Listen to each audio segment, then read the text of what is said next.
Je vais essayer de ne pas trop traîner parce que je suis conscient que je suis la seule chose qui se tient entre vous et la bière.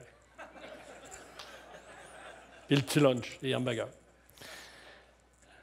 Donc, après-midi, ce que je vais vous parler, c'est on regarde les installations, puis on parle du 4.0. On va prendre un recul, on va donner une perspective.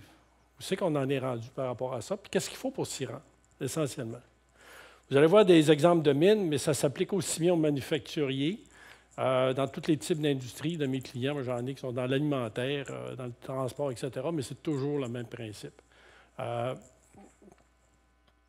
D'abord, comme Henri le soulignait, dans ma jeunesse, on rêvait. J'étais un amateur de science-fiction. J'adorais la science-fiction. Il faut vous reconnaître ça en haut à gauche. Là, vous avez iRobot de Asimov. Vous avez HAL 9000 de 2001 au-dessus de l'espace. Vous avez Kirk, ceux qui ont connu le premier Kirk, là, avec son gadget pour appeler Scotty, avec ses tablettes quand ils ont évolué un peu. Vous avez Total Recall avec le véhicule qui se conduisait tout seul. Il y avait un robot. Fait que ce qui était autrefois de la science-fiction, ben, incroyable, aujourd'hui on est là. Et même mieux. Fait qu'on retrouve toute la réalité augmentée. Ça n'avait pas vraiment été prisé autrefois. Les RFID, les base codes, les QR et les QR, qui c'est en bas d'aujourd'hui, c'est déjà en retard. Les RFID, vous passez, puis l'ordinateur automatiquement reconnaît tout ce qu'il y a là. Que ce soit un équipement, que ce soit dans un entrepôt, il sait tout son inventaire en passant avec le chariot au début. Vous avez les véhicules autonomes. C'est rendu quasiment courant, ordinaire, qu'on a des véhicules autonomes. Les employés sont connectés avec des écouteurs Bluetooth, puis ils peuvent communiquer entre eux autres. Vous avez des imprimantes 3D. Aujourd'hui, les jeunes apprennent à faire leurs pièces en 3D. J'en ai un de mes garçons qui fait de la conception. Il fait ça. Il emmenait partout ce qu'il travaille, il emmène une imprimante 3D. Fait que les inventaires, ça va devenir obsolète. Les métadonnées, l'intelligence artificielle, comment est-ce qu'elle utilise un paquet de données? Nous autres, on ne voit pas de relation. C'est passé à avoir une courbe de corrélation. C'est rendu. L'ordinateur va être capable aujourd'hui d'identifier différentes variations, puis il y a un lien entre ça et ça. On n'en a pas la formule, mais il y a un lien. C'est ça, l'intelligence artificielle. Les équipements Wi-Fi, puis sans parler de nos téléphones. C'est assez incroyable quand vous regardez ce que ça fait. C'est loin de ce que Kirk avait avec son bouton pour communiquer, là. Si on regarde toujours le parallèle avec l'industrie minière, mais je peux le faire, comme je disais tantôt, avec d'autres industries, le passé, les mines, c'était fait à bras, avec des pelles. C'est pas si loin. Quand j'ai commencé, moi, à l'Alcan, dans les années 70, il y avait encore des gens avec des brouettes qui transportaient du matériel pour les domper, des opérateurs. Un peu plus tard, on a commencé à être un peu plus automatisé, pneumatique, mécanique. Ça vient avec la première révolution industrielle. Puis, après ça, si on regarde aujourd'hui, la plupart des industries, des équipements, c'est des équipements qui sont quand même assez bien mécanisés, assez bien contrôlés. Mais aussi, il y en a qui n'ont plus de conducteurs. Depuis quelques années, depuis une dizaine d'années, 10-15 ans, à Rio Tinto, dans l'ouest de l'Australie, il y a une grosse mine à ciel ouvert. Il n'y a pas un conducteur. Les forages, les camions, le train, tout marche sans conducteur. La salle de contrôle qu'on voit en bas là, est à plusieurs milliers de kilomètres de là. Le bon opérateur aujourd'hui, c'est opérer avec des joysticks, comme un jeu vidéo. Ça, c'est la réalité d'aujourd'hui. Vous voyez l'évolution. La technologie nous a rattrapés, mais la plupart du temps, ce que je vis, ce que je vois souvent, le potentiel technique du 4.0, des fois, il est là, mais il n'est pas exploité.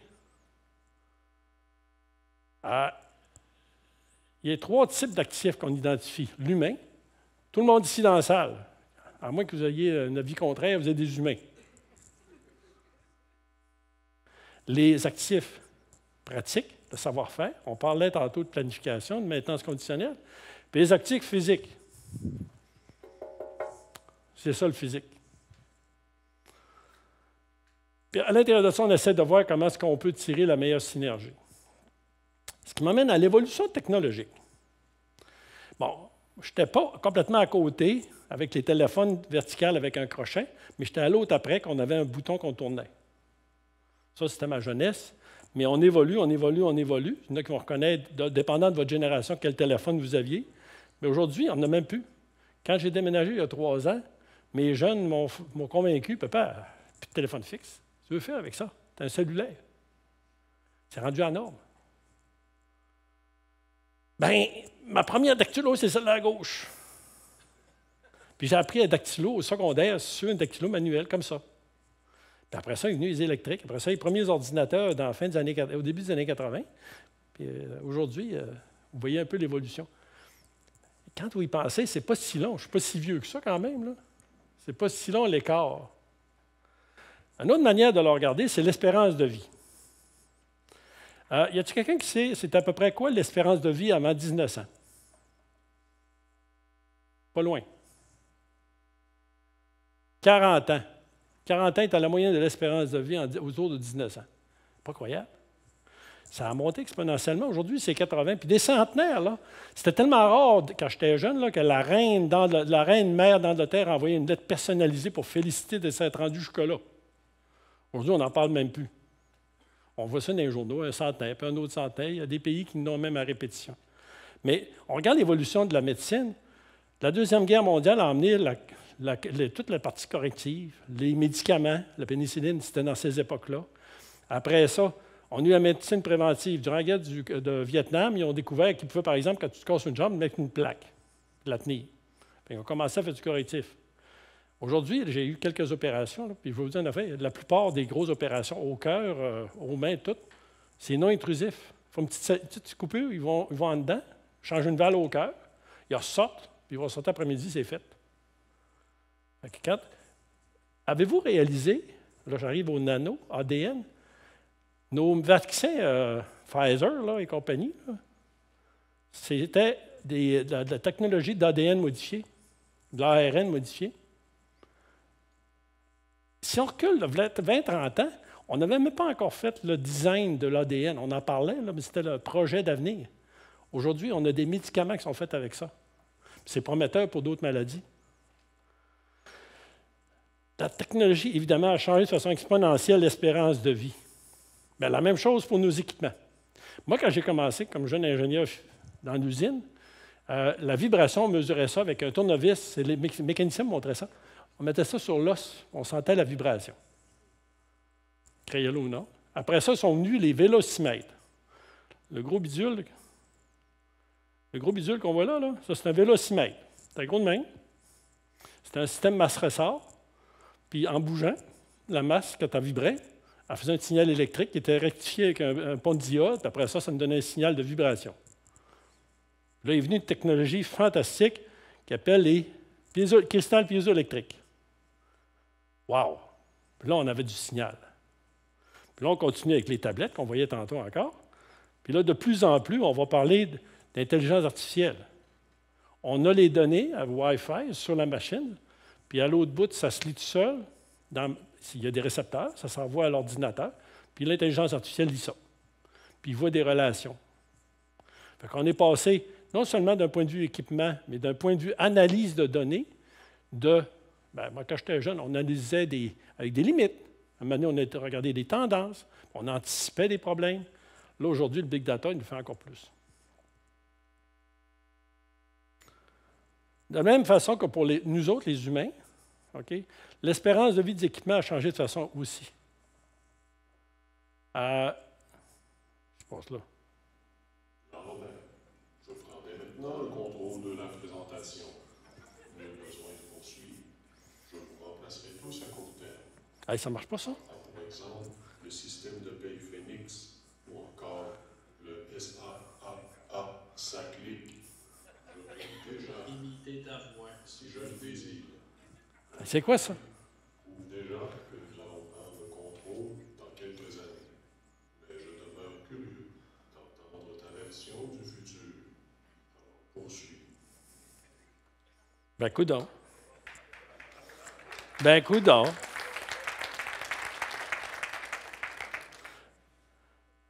Ça nous amène à l'évolution de la fiabilisation. Quand j'étais jeune, nos premières autos dans les années 70, j'étais jeune adulte, on était content d'avoir une garantie parce que les autos, on disait qu'ils étaient biodégradables. Ils étaient juste allés dehors puis ils rouillaient tout seuls. Ça, c'était un auto de qualité à l'époque. Tu achetais un auto en ayant une bonne garantie parce que sinon, tu t'en sortais pas.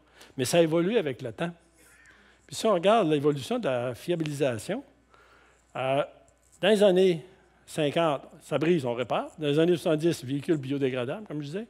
Puis après ça, on était content d'avoir une garantie, mais après ça, on voulait aussi avoir un bon mécano.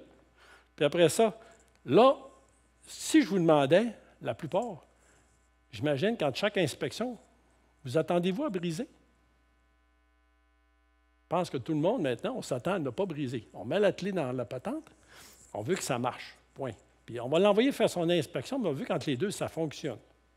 Puis on est fru s'il y a quelque chose qui ne marche pas. On l'emmène au garage, puis ils savent ce qu'on parle. Ce n'est pas du tout l'atmosphère qu'on avait dans les années 70. Avez-vous remarqué quand vous arrivez au garage, ça m'est arrivé l'année passée, j'avais un problème avec l'auto de ma femme, on était en voyage. Le monsieur, il a pris un gadget, il a plugué ça dans l'auto. Ah, c'est ça qui est le problème. L'autodiagnostic, les autos font un autodiagnostic quand ils vont chez le garagiste. Ils disent au garagiste c'est quoi le problème. Avez-vous déjà pensé que c'est quand même flyé? Il y en a, regardez les assurances, les garanties, là, quand vous achetez un auto, comment ça a évolué. Il y en a maintenant qu'il y a des moteurs scellés que vous n'avez plus le droit d'ouvrir. Ils sont garantis 500 000 km et plus, des fabricants. C'est incroyable.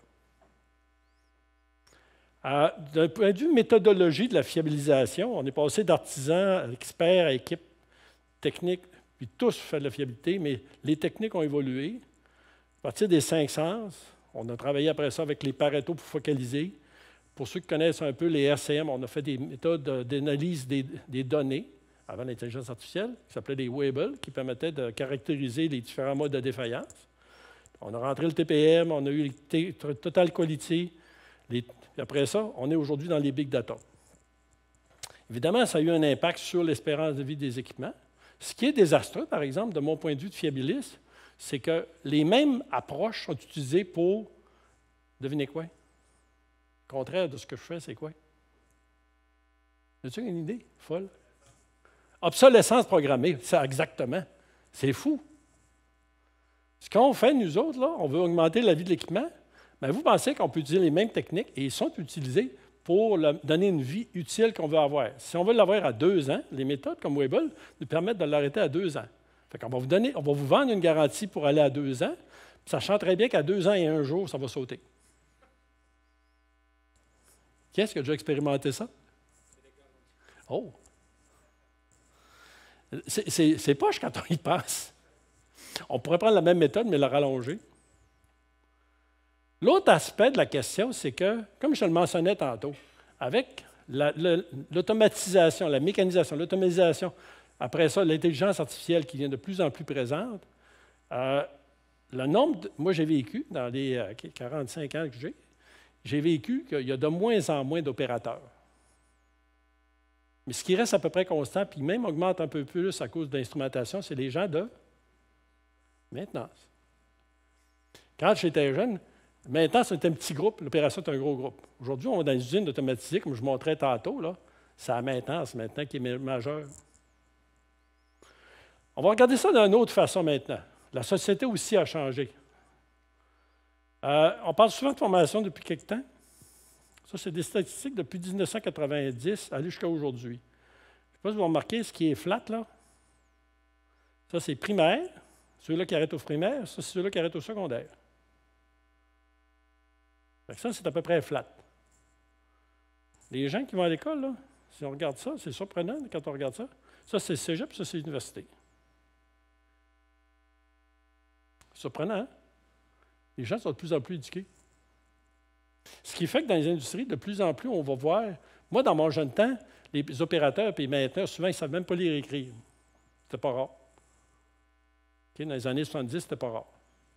Aujourd'hui, on va souvent demander à quelqu'un de venir comme mécanicien ou comme opérateur qui a un DEC.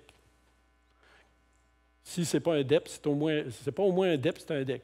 Minimum secondaire 5. Donc, ça change énormément. L'autre affaire, l'autre dimension, qui est aussi, parce que tout change en même temps, hein, fait qu'on ne peut pas juste regarder une affaire, il faut tout regarder. Les valeurs des générations changent. Là, je vais vous en mettre une en plein dedans. Vous avez tous entendu parler des pré-boomers, des baby-boomers. Génération X, génération Y, génération Z. Si vous ne savez pas ce que c'est, vous regarderez les années en dessous. Juste pour le fun, qui ici est pré-baby boomer, qui est né avant 1945? Pas moi. Baby boomer, 1945 à 60. Oh, on est au moins deux. Deux. Génération X, 61 à 80. Ah, c'est intéressant. Génération Y, 81 à 95. Ah, surtout en arrière. Ah, je ne sais pas si ça a rapport avec la génération d'être en arrière.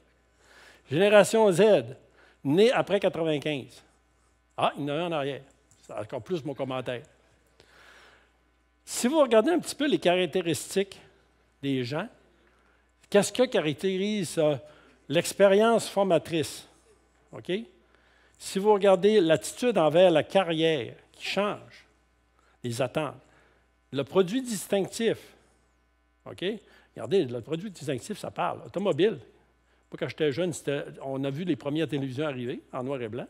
2 postes en passant. Ordinateur personnel dans les années 80. Fin 80, je veux dire.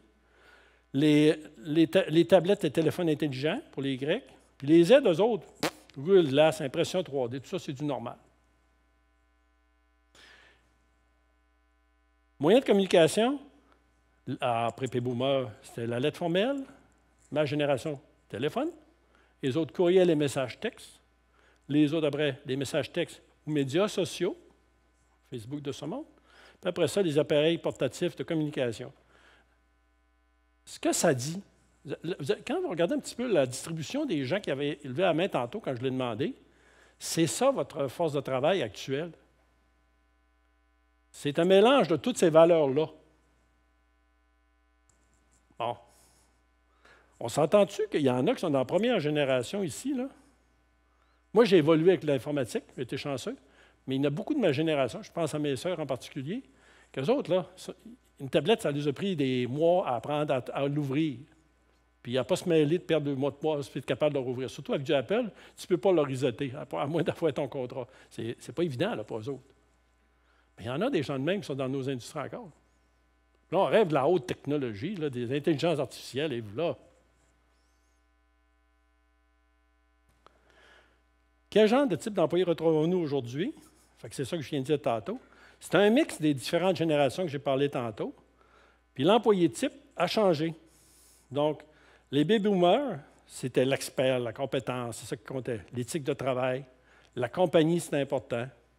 Ceux qui me le demandent, moi, j'ai le camp encore d'écrit sur le cœur. Les X, plusieurs emplois et compagnies, famille d'abord, peu flexible sur l'horaire. Vous êtes veut être impliqué dans les décisions. Les Y travaillent avec l'organisation. Il n'est pas dans l'organisation, il travaille avec l'organisation. Changera plusieurs fois de poste, indépendant, challenge la direction. Conditions de travail, c'est important. Puis les Z, l'organisation, c'est fluide. Vie au travail, passe le temps. Puis après, c'est un passe-temps. Puis après ça, l'atmosphère sociale au travail. Ça vous reconnaît-tu avec des gens que vous connaissez là-dedans? Pas pire, hein? Petite discussion. Je vais vous demander de retourner encore ensemble sur la même table.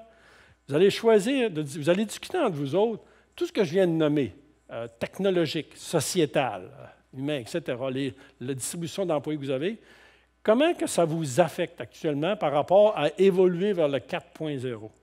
OK? Comme souvent, je vais vous demander d'identifier quelques enjeux concrets, disons 3, puis d'avoir un rapporteur officiel. Le rapporteur, après ça, on va demander à un de vous autres de rapporter vos conclusions. Donc, on commence 5 minutes. On aurait besoin d'un volontaire pour nous expliquer ce qu'ils ont conclu. Je vous rappelle, s'il n'y a pas de volontaire, je vais en nommer un. C'est plus pénible encore. Oui, s'il vous plaît, si vous voulez aller au micro.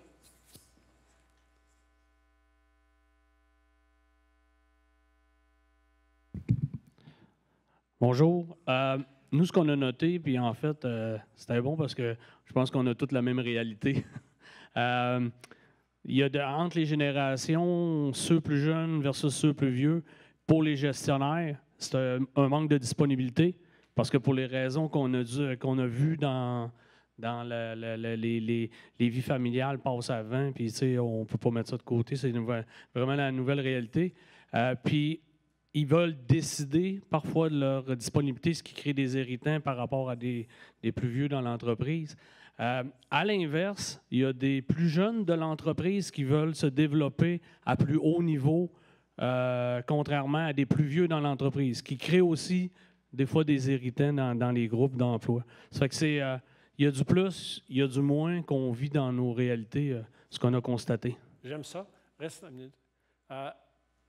Ce qui est intéressant dans le commentaire, c'est que ce que je soulignais en premier, c'est toute l'évolution technologique, tant équipement que des méthodes non destructives que d'analyse. Puis souvent, c'est les plus âgés qui ont plus de misère à s'adapter. Pas toutes, là, mais souvent, c'est ça qui arrive. Puis comme tu dis, les plus jeunes sont nés avec ça.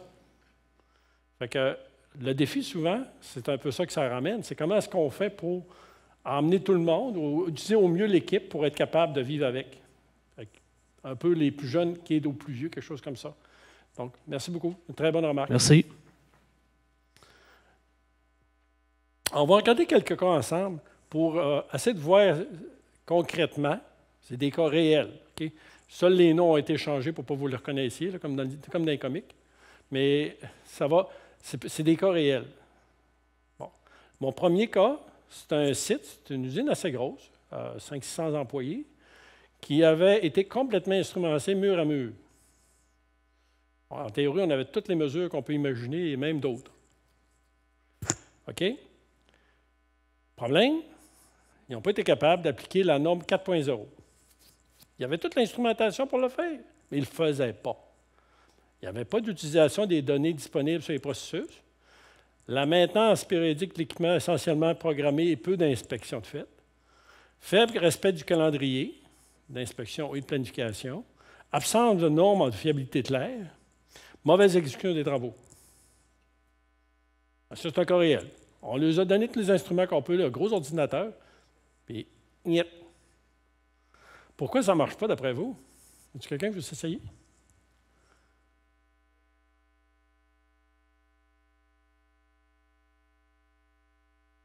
OK. La direction, il ne les a pas emmenés là. On peut dire ça de même. OK. D'autres choses?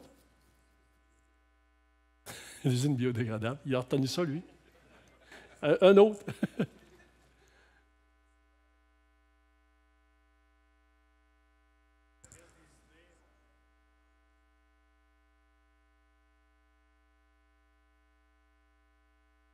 OK. Est-ce qu'en arrière, vous avez compris?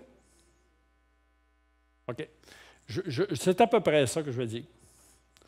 Moi, je vais le simplifier en disant que la culture n'est pas prête.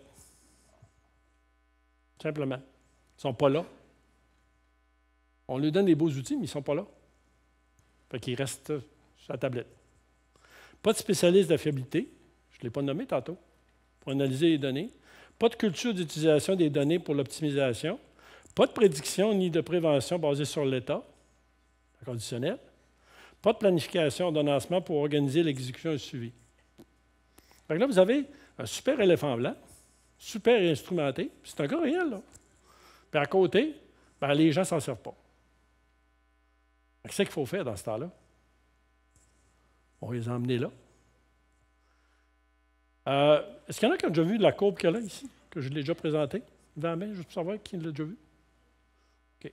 Les autres, n'écoutez pas, parce que je vais me répéter.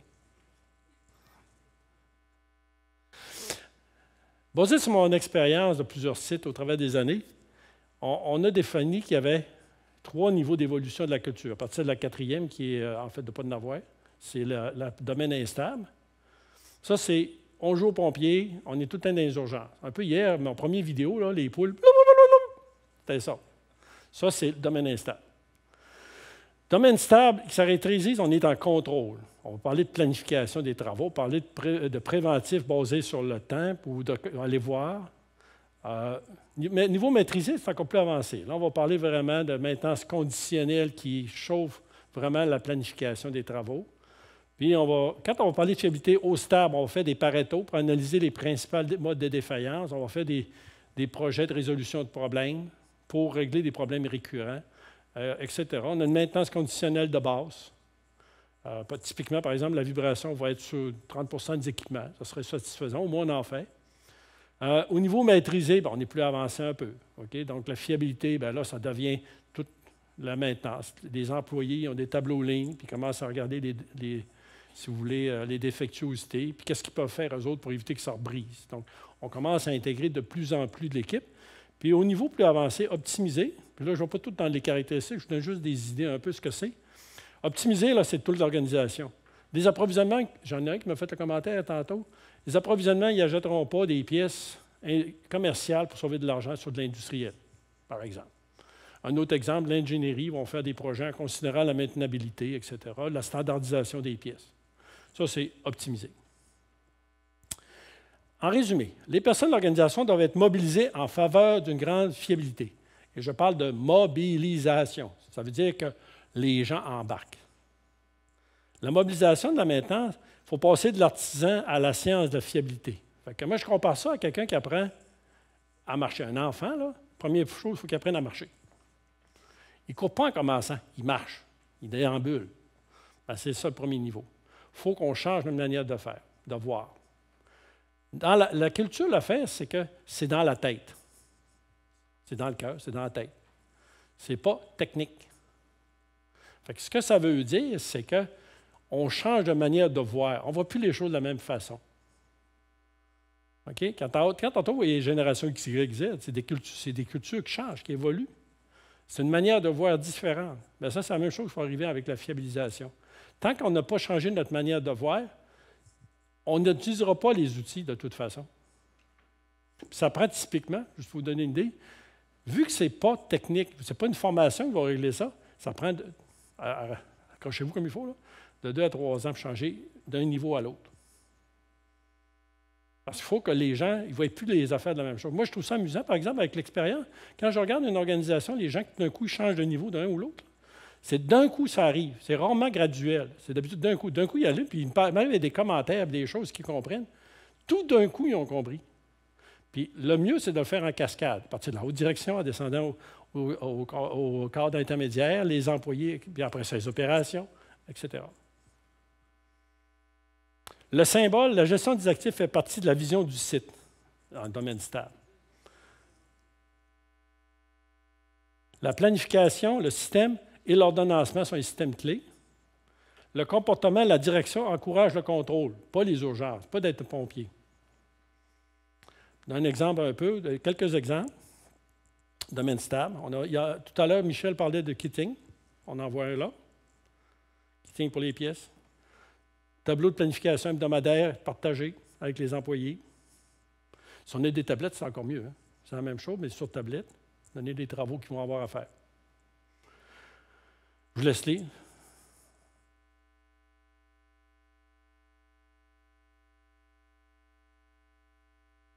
Deuxième cas, un autre cas réel. Un cas qu'on a eu à travailler avec le site. C'est une mine souterraine, quelques mille pieds sous terre. Il y avait des machines foreuses de même. Il fallait des trous pour mettre la dynamite pour faire exploser. Après ça, ils vont à le scooper, qu'ils appellent. Il y avait 3 unités de drill de même. Puis ils calculaient en pied la distance. Puis ce qui est amusant, c'est que quand on écoutait les opérations, les directions d'opération, pour avoir de la productivité, les employés d'opération, eux autres, ils étaient manuels, ils poussaient. Il fallait qu'ils poussent le plus possible les machines parce qu'il y avait un bonus en fonction du nombre de pieds qu'ils faisaient dans un corps de travail. Fait que le comportement qu'eux autres avaient, c'est pousse la machine autant que possible, puis ça brise, pas grave, c'est l'autre qui ne fera pas. Moi, j'ai mon bonus. Pour ceux qui ça trouve bizarre, mais oui, c'était de même. Après un exercice de fiabilisation, de planification, mais aussi d'éducation des opérateurs, d'accepter que l'ensemble va avoir un beau bonus au lieu qu'un chiffre par rapport à l'autre, ça baisse un petit peu. Il fallait qu'ils poussent un petit peu moins fort pour ne pas le détruire. Mais la conclusion, c'est qu'il y avait un projet de la direction d'ajouter un 4e foreuse, ils n'ont pas acheté. Puis sur les 3, il y en avait une qui était à peu près à moitié du temps parquée, qui ça permettait de faire l'entretien avec. Mais c'est un changement complet de culture, tant du côté de l'opération que de l'entretien. On ne voit plus la même chose. OK?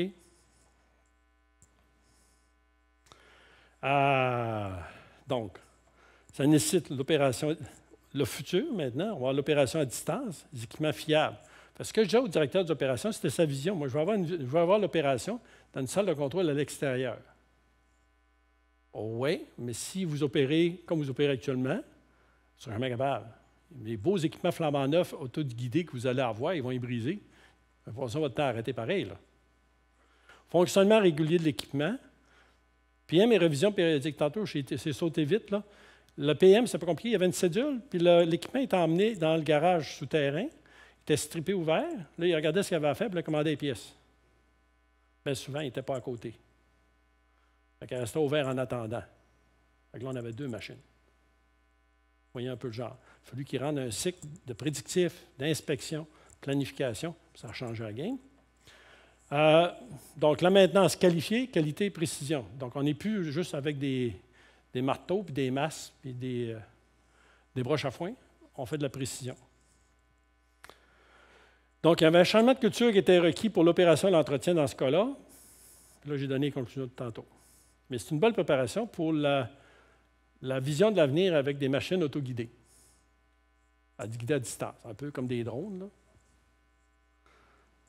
C'est ce qu'on. Excusez-moi. C'est ce qu'on voit d'ailleurs là. Monsieur, si vous voyez, il y a des manettes. Puis il y a sa machine qui est en dessous de la terre ici. Là.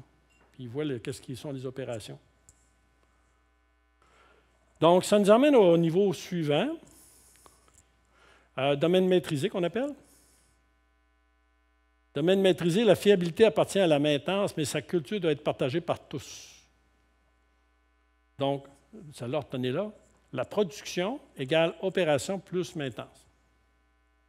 C'est un changement de paradigme encore. Donc là, on va apprendre à courir. Le symbole « pas de produit à tout prix ». Alors ça, c'est assez particulier quand on dit aux opérations, il va falloir que vous acceptez des fois de perdre des tonnes, parce que c'est plus payant à long terme, comme tantôt. Baissez votre régime, vous allez en faire plus. Système, fiabilité pour la maintenance et opération. Comportement, la direction remet en question les défaillances. Systématiquement, ça devient plus normal d'avoir des défaillances.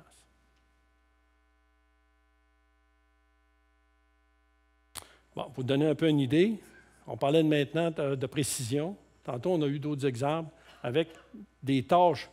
On a une tâche à faire, vous avez 5 mécaniciens, ils font 5 façons différentes. OK?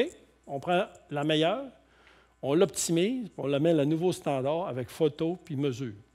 Qu'est-ce qu'il faut qu'il fasse étape par étape? C'est ça de la précision.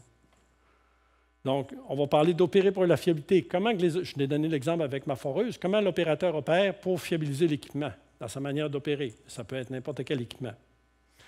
Maintenant, c'est surtout basé sur la condition, qui emmène évidemment la planification basée sur la maintenance qui donne la condition. Les problèmes majeurs des équipes RCM, mais les employés de maintenance résolvent les petits défaillants, tableau ligne.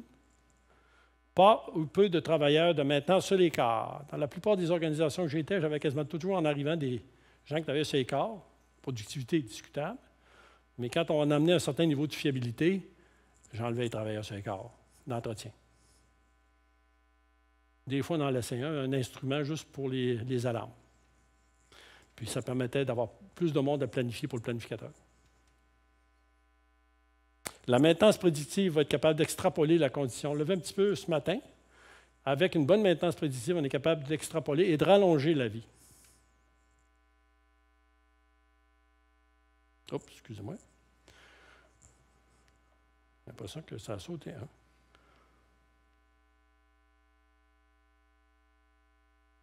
Domaine maîtrisé, on l'a fait. OK. Question, rapidement. Levez la main. Est-ce que votre organisation est prête pour le 4.0? Vraiment? Qui ici a la disponibilité de ces équipements est au-dessus de 95 %? Autrement dit, l'OAE au-dessus de 85 %.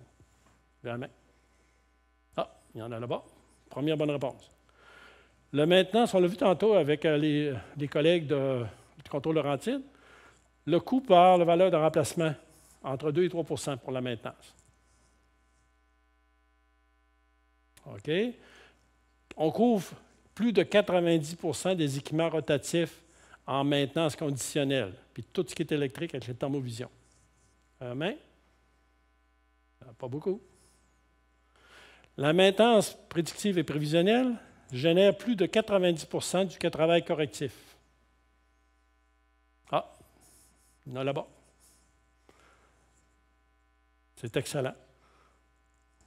Respect de calendrier de planification à 90, votre souhait. Et plus. OK, merci. Il y en a une coupe. Un autre là-bas. La banque de travail, Michel en a parlé un peu tantôt, 4 à 6 semaines. Super.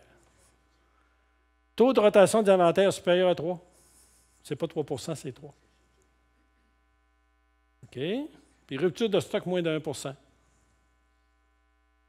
OK. Fait que vous voyez, là, tout ce que j'ai nommé, vous en avez quelques-uns des parties, mais pour vraiment prendre, la capacité du 4.0, il faut toutes les avoir. Parce que sans ça, vous allez être encore trop indiscipliné, pas assez en contrôle pour vraiment aller chercher la puissance. Ça va être comme utiliser quelque chose qui est extrêmement puissant, mais en dessous, c'est miné.